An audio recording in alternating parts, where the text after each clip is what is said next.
علامہ امین شہیدی صاحب ہمارے ساتھ یہاں موجود ہیں. میں ایسے موقع پہ کوشش کرتا ہوں ان کو آخر میں سنوں، لیکن علامہ صاحب نے چونکہ ایک جگہ حاضری بھی دینی ہے تو اس وجہ سے میں پہلے علامہ صاحب آپ کی طرف آ رہا ہوں تاکہ آپ کا حصہ جو ہے، جو نذرانہ عقیدت ہے، وہ پیش ہو جائے. بسم اللہ الرحمن الرحیم. فیصل بھائی، آج تاریخ انسانیت کی اس عظیم ترین ہستی کی شہادت کا دن ہے جس کو صرف عالم اسلام نے نہیں بلکہ عالم انسانیت نے ہمیشہ خراج تحسین پیش کیا ہے. اس وقت بھی جتنے بھی مکاتب فکر اور جتنے بھی ادیان کے محققین ہیں، علماء ہیں اور اہل تحقیق ہیں، جب علی ابن ابی طالب پر بات کرتے ہیں تو علی ابن ابی طالب پر آ کر اوصاف اور محامد اور ان کے فضائل کے حوالے سے وہ جو کچھ کہہ سکتے ہیں کہتے ہیں، اور پھر اس کے بعد کہتے ہیں کہ حق تو یہ ہے کہ حق ادا نہ ہوا. واہ. چونکہ امیر المومنین علی ابن ابی طالب علیہ الصلوۃ والسلام کی زندگی میں بعض ایسی چیزیں ہیں جو واقعی کسی اور شخصیت کے ہاں اس طرح سے نظر نہیں آتی. فضیلتیں ہر انسان میں اللہ پیدا کرتا ہے، خصوصاً رسول کریم کی تربیت میں جو لوگ نکلیں گے اس تربیت سے فارغ ہو کر، تو ان میں ظاہر اس تربیت کے اثرات ہوں گے. امیر المومنین علی ابن ابی طالب علیہ الصلوۃ والسلام کی ذات کے حوالے سے کچھ خصوصی ایسی چیزیں ہیں جس کو تمام علماء اسلام نے قبول کیا ہے کہ یہ ان خصوصیات میں سے ہیں جو صرف اور صرف علی سے مختص ہیں. سبحان اللہ. اس لیے آپ دیکھتے ہیں کہ بعد والے ادوار میں اور آج تک دو طرح کے لوگ وجود میں آئے ہیں. ایک وہ جو علی سے شدید نفرت کرتے تھے اور نفرت کی انتہا تک پہنچے، اور ایک وہ گروہ جو علی سے شدید محبت کرتا تھا اور اس شدت میں اس انتہا تک پہنچا. دونوں طرح کے لوگ آپ کو اسی انسانی معاشرے میں نظر آتے ہیں. بالکل. جارج جرداق مسیحی ہے، عیسائی ہے. یہ مسیحی بہت بڑا محقق ہے، لبنان کا ہے، عرب ہے. تقریباً کوئی 5-7 سال پہلے اس کا انتقال ہوا، کوئی 86-87 سال کی عمر میں بوڑھا تھا.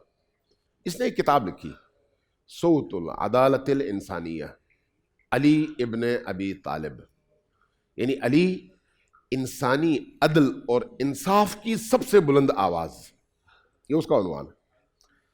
اس نے جب یہ کتاب لکھی تو اس کے مقدمے میں اس نے خود جو بات لکھی وہ یہ ہے کہ میں نے علی پر جتنا غور کیا میں نے یہ دیکھا کہ علی کے دشمنوں نے علی کے اوصاف کو چھپانے کی پوری کوشش کی اور ایڑی چوٹی کا زور لگایا، اور علی کے دوستوں نے جان کے خوف سے علی کے فضائل کم بیان کیے.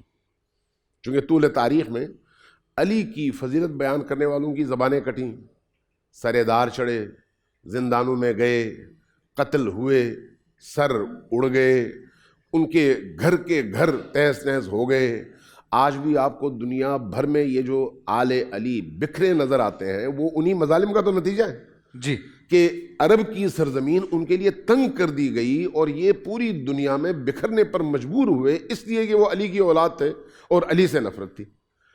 وہ جارج جرداق یہ کہتے ہیں کہ میں نے یہ دیکھا کہ ان کے دوستوں نے، علی کے محبوں نے علی کے فضائل کو بیان کرنے میں جان کے خوف کو سامنے رکھا، اور علی کے دشمنوں نے اپنے کینے، عداوت اور بغض کو سامنے رکھا. لیکن اس کے باوجود اس کا کہنا یہ ہے اس کتاب میں کہ میں یہ دیکھ رہا ہوں کہ آج بھی اگر دنیا میں کسی کی فضیلت اگر آپ تلاش کرنا چاہیں تو علی سے زیادہ کسی کی فضیلت رسول کی زبانی آپ تک پہنچتی نہیں ہے. واہ. ایسی شخصیت. اس لیے علماء اسلام اور محققین اور مفسرین نے شیعہ سنی کی تفریق کے بغیر اکثر لوگوں نے لکھا ہے کہ قرآن کریم کی تقریباً 325 سے لے کر 340 تک آیات علی ابن ابی طالب کے حوالے سے منقول ہیں، قرآن کی آیات. اور اس کے بعد جب آپ احادیث کی بات کرتے ہیں تو اس پر بھی سب کا اتفاق ہے شیعہ سنی کی تفریق کے بغیر کہ جس کثرت سے، جس طرح مختلف نوع پہلوؤں کو سامنے رکھ کر علی ابن ابی طالب کے اوصاف رسول کریم نے بیان کیے ہیں، اس طرح کے اوصاف کسی کے لیے نہیں آئے بہت ساروں کے لیے ہیں، لیکن اس طرح جامعیت کے ساتھ اور تمام پہلوؤں کو سامنے رکھتے ہوئے امیر المومنین علی ابن ابی طالب کے علاوہ کسی کے لیے نہیں آئے. جارج جرداق ایک بات کرتا ہے، کہتا ہے جب میں نے یہ کتاب لکھی تو کتاب لے کر میں، چونکہ لبنان میں اکثریت مسلمانوں کی تھی، پبلشرز وہ تھے، میں ان کے پاس گیا، یہ کتاب میں نے لکھی ہے چھاپو. کوئی بڑا اور معتبر پبلشر چھاپنے پہ تیار نہیں ہوا. تو کہتا میں بڑا پریشان تھا، چونکہ میں نے بڑی محنت کی تھی کتاب پر. تو ایک عرصہ گزر گیا، کتاب نہیں چھپی. میں مغموم غمزدہ اتوار کے دن چرچ میں گیا، جا کے وہاں پر حضرت عیسیٰ کے اس مجسمے کے سامنے بیٹھا روتا رہا، جیسے باقی مسیحی یہ کام کرتے ہیں. تو باقی سب لوگ اپنی عبادات سے فارغ ہو کے چلے گئے، تو میں اکیلا رہ گیا. تو وہ چرچ کا پادری جو ہے میرے پاس آیا، آ کے اس نے میرے سر پہ ہاتھ رکھا، کہا بیٹا کیوں رو رہے ہو؟ میں نے وجہ بتائی کہ میں نے ایک کتاب لکھی تھی لیکن اس کو چھاپنے والا کوئی نہیں ہے. تو کہتا ہے، اس نے کہا اچھا میرے ساتھ چلو. اندر اپنے آفس گیا، تجوری کھولی، کہا یہ ہمارے پاس کچھ فنڈز ہیں نیکی کے کاموں کے لیے، یہ لے لو اور جا کے کتاب چھاپ دو. میں نے پیسے لیے، جا کے کتاب چھاپ دی. کتاب چھپ کر جب آئی، تقریباً 1000 صفحوں کی کتاب ہے عربی میں. اردو میں اس کے شاید 3 یا 4 جلدوں میں اس کا ترجمہ ہوا ہے، انگریزی میں بھی ہے، اردو میں بھی ہے، باقی زبانوں میں بھی ترجمہ ہوا ہے. بڑی شاہکار کتاب ہے.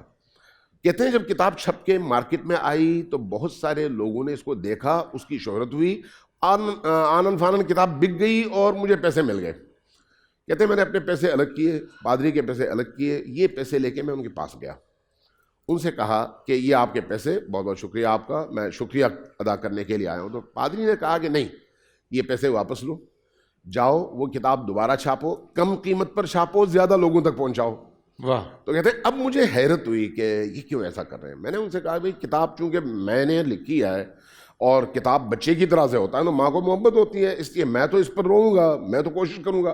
آپ کو کیا دلچسپی ہے؟ پہلے تو آپ نے ایک مسیحی کی حیثیت سے میری مدد کی، اب کیوں آپ اس پر مصر ہیں؟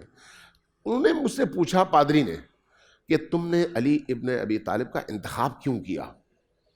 تو کہتے ہیں میں نے کہا کہ میں نے تاریخ کے بڑے بڑے کرداروں کا مطالعہ کیا، بڑے بڑے ہیروز کا مطالعہ کیا.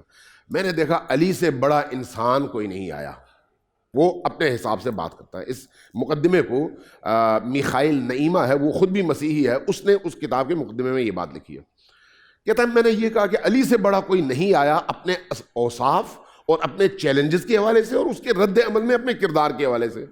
کہتے ہیں کہ یہی وجہ ہے، میں بھی تاریخ کا ایک طالب علم ہوں، میں نے بھی پڑھا ہے، میں بھی اسی نتیجے پر پہنچا ہوں. اب میں تمہاری معلومات میں ایک جملے کا اضافہ کروں. یہ پادری کہتا ہے کہ میں نے پڑھا اور دیکھا کہ حضرت مسیح سے لے کر آج تک جتنی بھی مسیحی حکومتیں آئی ہیں، مسیحی حکومتیں، انہوں نے بھی ہم مسیحیوں کو وہ انصاف اور وہ حق نہیں دیا جو علی نے اپنے 4 سالہ دور حکومت میں ہمیں دیا تھا. پورا سال انتظار تھا مجھے اس رمضان میں.